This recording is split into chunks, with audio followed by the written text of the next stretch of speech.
তারা যদি এখনও আসতে চায়, কথা বলতে চায়, আমি তাদের সাথে কথা বলতে চাই, তাদের কথা শুনতে চাই, তাদের দাবি কি কি বাকি আছে আমি এটা শুনতে চাই, এবং যেটা আমাদের সাধ্যমতো সেটা আমি পূরণ করতে চাই। আমি এই সংঘাত চাই না। আমি কখনোই আমার দরজা বন্ধ করিনি। গণভবনের দরজা খোলা। যখনই এই আন্দোলনকারীরা কথা বলতে চায়, আলোচনা করে সমাধান করতে চায়, আমি তাদের সাথে নিজেই বসতে রাজি। যে কোনো সময় তারা আসতে পারে, আলোচনা করতে পারে, দরকার হলে তাদের গার্জিয়ানদের নিয়েও আসতে পারে।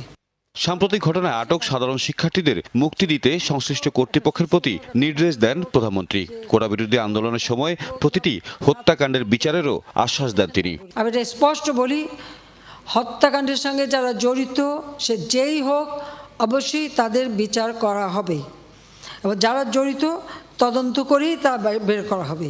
যারা অস্ত্রধারী, যেমন রংপুরে একটা ঘটনা ঘটেছে, যে পুলিশ দায়ী সেই পুলিশকে